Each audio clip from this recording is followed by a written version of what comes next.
there's some big thing being planned. Because remember, the convention, the assembly, oh my God, that would take months of planning. There's something here, at least when I used to be a Jehovah's Witness, being a part of that was like you had to plan years ahead of time to pull off things like that seamlessly.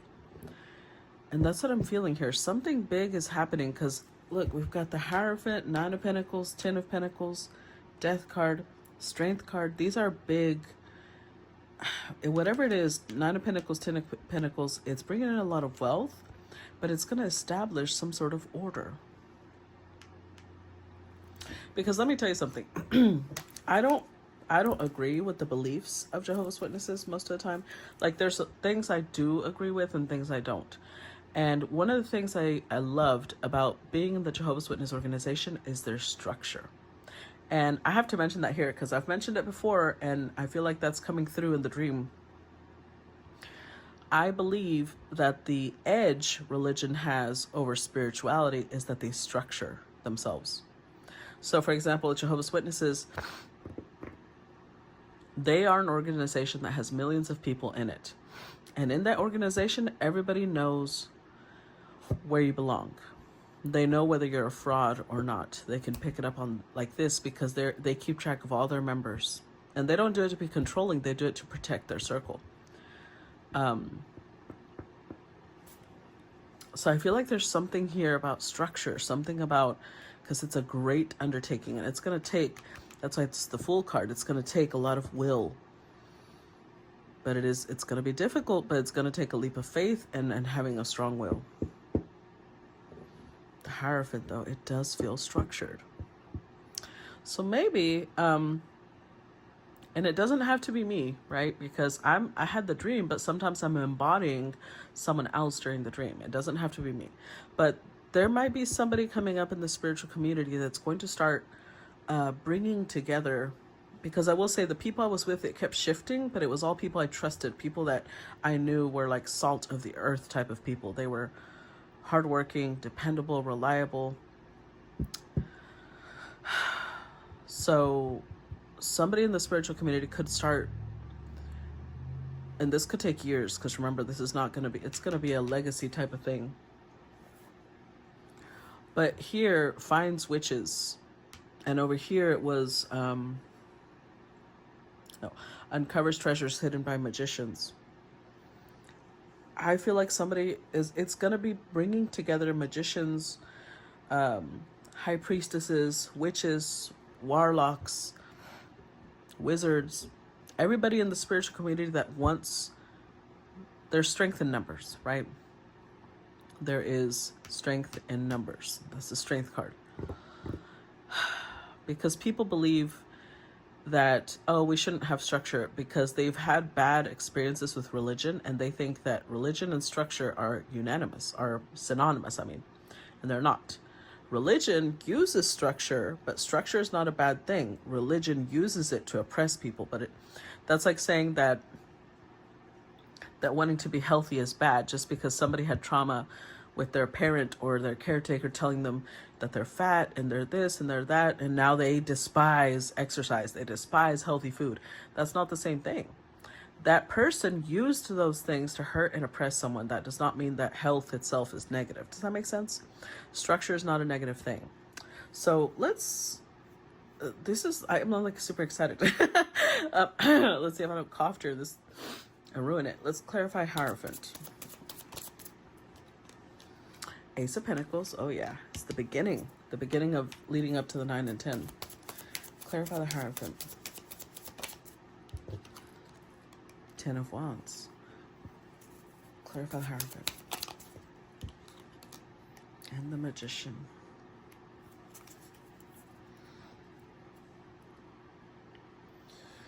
With the 4 of Wands, telling you 9 of Pentacles leading to the 10. So, okay. All right.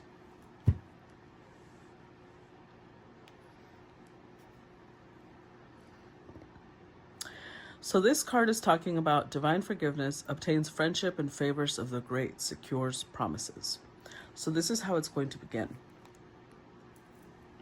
It's going to begin with people, whoever it is that's doing this, They're showing up with magician energy, Hierophant energy. There's somebody who has authority. Death card energy. There's somebody who helps others transform. But also the Fool energy. They trust. They trust in divinity. They take a leap of faith. And Strength energy. So they have a very strong character, a very strong will. They're not easily overpowered, which is what makes them ideal for this.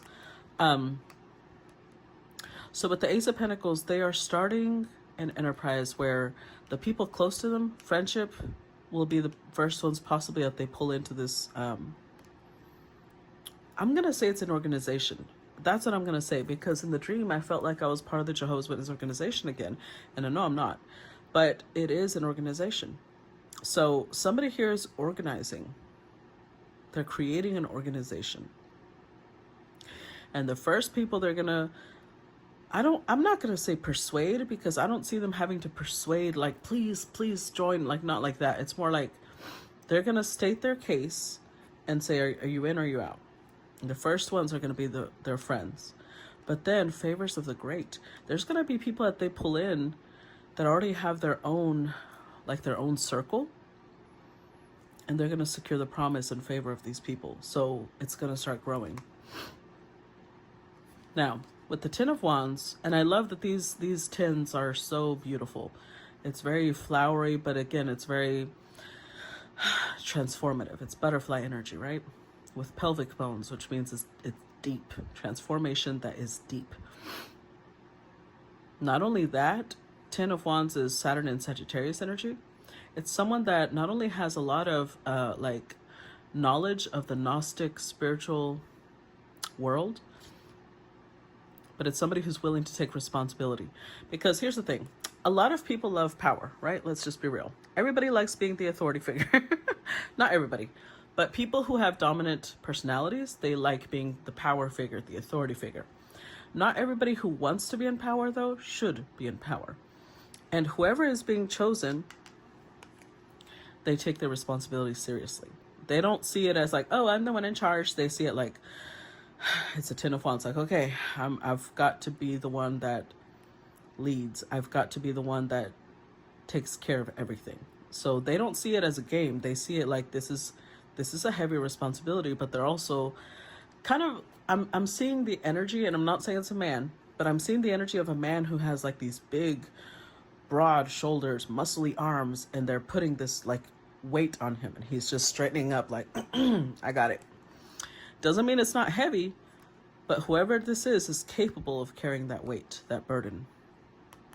They believe in themselves, and they believe in what they're doing. Oh, this is wonderful. I'm excited. This is great, because whoever this person is, the Four of Wands and this one is one person. Usually Four of Wands has two, but this is like, no, this is somebody who's self-made. They know what it takes to be all alone. They know that being at the top means you will most likely not have a lot of people that relate to you, but that's not what they're here for. They know their purpose. Clarify Knight of Pentacles.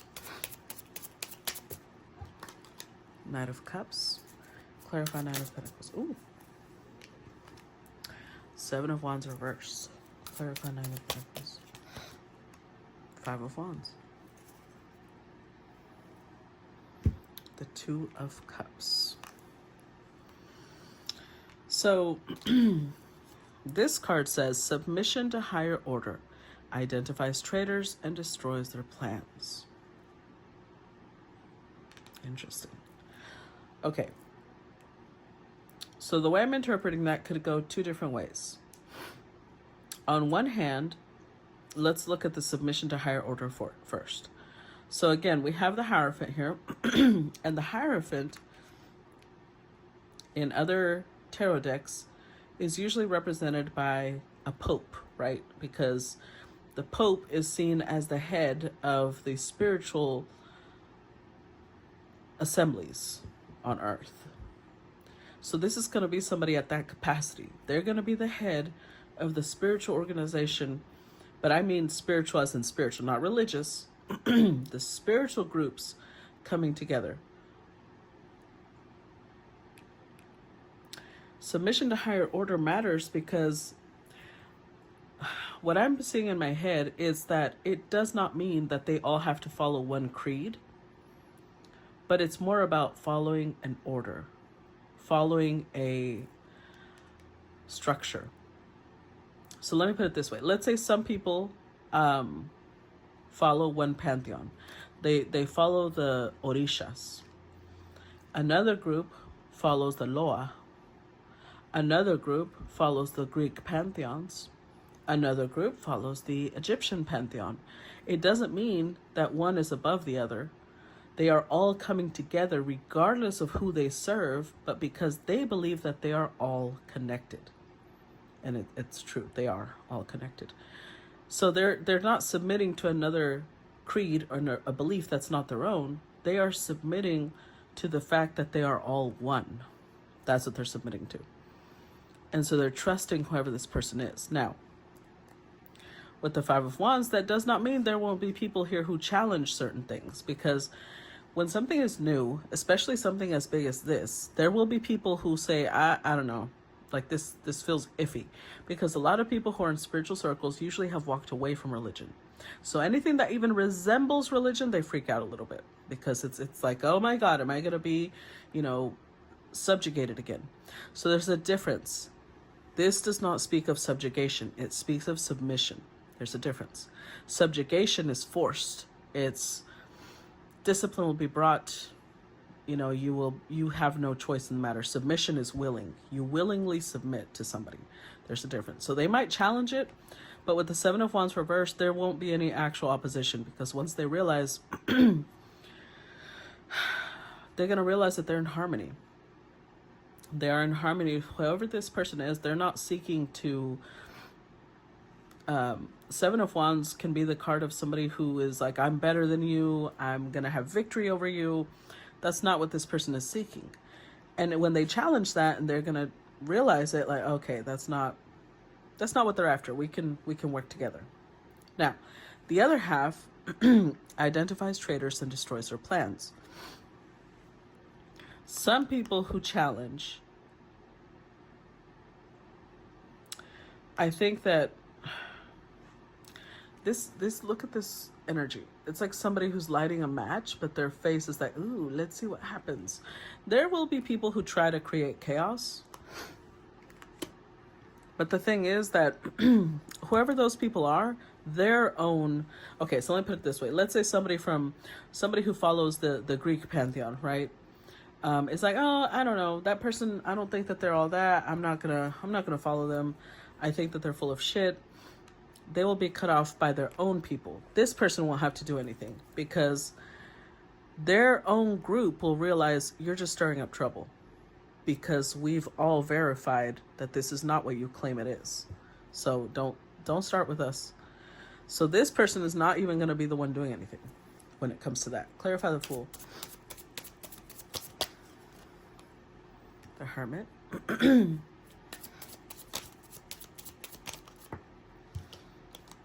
The Star. A lot of major arcana is coming out. It's very much aligned with divinity. Wow. Let's talk about another major arcana. Okay. Temperance. With the Queen of Swords. All right. So we have feminine energy here. Queen of Swords. Eight of Pentacles. So this... We have Queen of Swords energy, but it doesn't have to be a woman, because Hierophant can be masculine energy too. What I will say is gender, we're not going to look at gender right now, because that could vary, right? Who it is, male or female. But I will tell you this. Whoever this person is, they embody Queen of Swords energy, which means that they are intelligent, they are strategic, they're diplomatic, they know how to speak the truth without offending, they are tactful, but they are direct and straightforward. That's why the Lovers is here. Not only will it be because they know how to bring people together, they know how to create harmony between two opposing parties, but at the same time, this person has mastered masculine and feminine energy within themselves. So that's why I can't really say gender, because this is going to be somebody who embodies both energies. They've worked hard at mastering that. So that helps, obviously. But with the Hermit energy, this is somebody who's done a lot of work. You see how they're in a coffin? This is somebody who for years may have been almost living like a monk, shut away somewhere. Or maybe it's just, you know, like closed off within themselves, searching for meaning, searching for answers. But you see all these critters here? It's like they purged all the things that could have eaten them up inside. And they've come out on top. They've come out very much healed from whatever it was that they needed to, like, they've done shadow work is what I'm trying to say. They've done shadow work. They know themselves down to the bone. And now they're ready to rise. They're ready to be seen. They're ready to be acknowledged. With Temperance, though, that's not, their purpose is not, how to put this? With the Star, they know that they're going to reach fame and fortune, right? But it's not like that's their purpose. With Temperance here, they accept that that's just part of whatever this is. Because you can't lead a whole group without knowing that you're going to reach those heights. But you're not reaching those heights because you want fame and fortune. You just see that as a consequence of having chosen this path. Does that make sense? This isn't somebody who's in it for the money. They're not in it for the authority. They're in it because they're following divine orders. Clarify strength card.